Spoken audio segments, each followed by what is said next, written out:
नमस्कार, मैं महेंद्र कुमार। आज हम बात करेंगे 9th क्लास की जो आज की आपकी सामाजिक विज्ञान का जो चैप्टर है 9th क्लास का तीसरा ये चैप्टर है नाजीवाद और हिटलर का उदय। और इस चैप्टर का ये पहला वीडियो है, पार्ट 1। ठीक है, तो इसके ऊपर हम बात करेंगे। तो चलिए इस वीडियो को स्टार्ट करते हैं।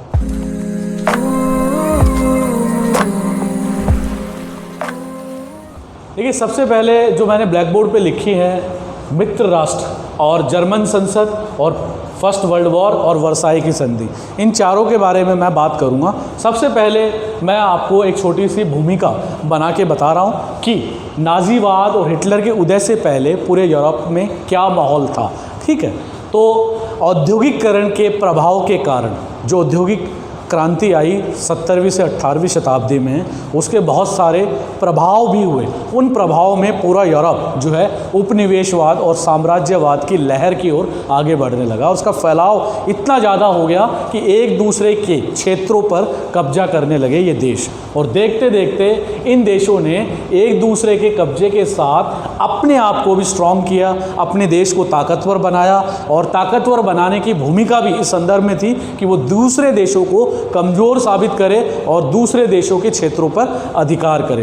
तो ये जो इसकी वजह से जो है हथियारों की होड़ बढ़ी, ठीक है, क्षेत्रों पे कब्जों की होड़ बढ़ी और शक्तिशाली शक्ति का प्रदर्शन करने की होड़ का प्रदर्शन बढ़ा। ठीक है, इसके अलावा बहुत सारी चीज़ें हैं जो परिवर्तित होती गई एक महायुद्ध की ओर। ठीक है, तो जो नाजीवाद है और हिटलर का उदय है, उसने इस फर्स्ट वर्ल्ड वॉर की भूमिका में बहुत महत्वपूर्ण भूमिका को निभाया। तो सबसे पहले मैं इसकी बात करता हूँ आपको मित्र राष्ट्रों की।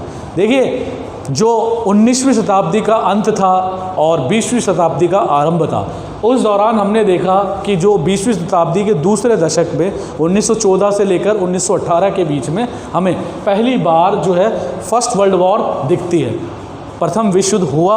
ठीक है, और जो प्रथम विश्व युद्ध है उसकी शुरुआत जो है ऑस्ट्रिया के जो राजकुमार थे आर्कड्यूक फ्रांसिस फर्डिनेंड, जो बोस्निया नाम का एक देश था, वहाँ के कुछ जासूसों ने वहाँ के राजकुमार को, ऑस्ट्रिया के राजकुमार को मार दिया। ठीक है, उनके जो दस्ते पर हमला कर और उसकी वजह से जो है जो पूरे विश्व के देश थे आपस में उलझ गए और ये उलझाव जो है प्रथम विश्व युद्ध के रूप में सामने आया। और उसमें भी कई शक्ति संगठन बने, मित्र राष्ट्रों का और धुरी राष्ट्रों का। मित्र राष्ट्रों में जो थे इंग्लैंड, फ्रांस, रूस, ऑस्ट्रेलियाई साम्राज्य के देश, और बाद में 1917 में यूएसए भी शामिल हो गया और भारत भी, और रूस 1917 में अपनी रूस की क्रांति के कारण बाहर हो गया। तो ऐसी स्थिति मित्र राष्ट्रों के साथ थी। और दूसरा धुरी राष्ट्रों में जो इटली था, जर्मनी था और जो है यूरोप के 2-4 देश और भी थे। तो इन राष्ट्रों के खिलाफ ये जो है फर्स्ट वर्ल्ड वॉर मित्र राष्ट्र लड़ रहे थे। तो इस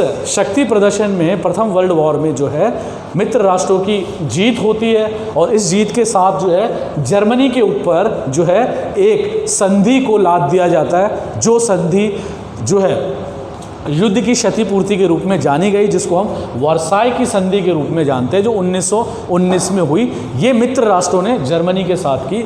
जर्मनी उस समय का एक सम्भ्रांत, खुला मुल्क और एक अमीर देश था।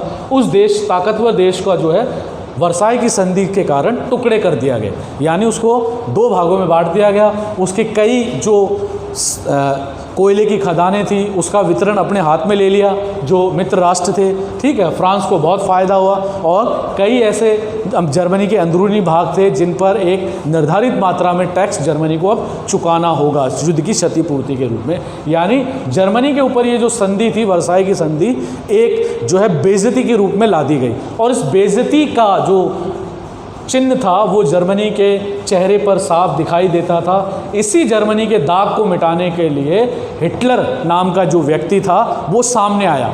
ठीक है, इस हिटलर नाम के व्यक्ति में ओजस्वी भाषण देने की कला थी, लोगों को आकर्षित करने की कला थी, और इसके अपने सिद्धांत थे, जो सिद्धांत नाजीवाद के रूप में जाने गए। और नाजीवाद जो है हिटलर से प्रभावित है। ये एक ऐसा वाद है जिसमें जो है जर्मनी के लिए, अपने लोगों के लिए वो काम करेगा, जर्मनी की ताकत को आगे बढ़ाएगा, और जर्मनी के जो दुश्मन राष्ट्र है उनको हराने के लिए योजनाओं का निर्माण करेगा, उन योजनाओं को इम्प्लीमेंट करेगा, धरातल पर लाएगा और जर्मनी को शक्तिशाली और ताकतवर देश बनाएगा। तो इस योजनाओं को अमल में लाने के लिए हिटलर का उदय होता है। 1919 से लेकर 1945 तक हिटलर जो है जर्मनी में सर्वसर्वा बना रहा। इसी की लीडरशिप में जो है सेकेंड वर्ल्ड वॉर की जो भूमिका है वो भी तैयार होती है। नाजीवाद का मतलब ये है कि जर्मन लोगों में कि कैसे वो तरक्की करेंगे, कैसे उनके विकास का रास्ता आगे बनेगा, कैसे उनके लोगों को विश्व की सबसे शक्तिशाली कौम बनाया जा सकता है। तो इनके ऊपर जो है काम जो है हिटलर के नाजीवाद ने जर्मनी के माध्यम से पूरे विश्व पर लागू किया और देखते देखते जो है इस जर्मनी को एक शक्तिशाली देश इस हिटलर ने बना दिया नाजीवाद के माध्यम से। तो देखते देखते पूरे विश्व में जो है हिटलर का आतंक छा गया।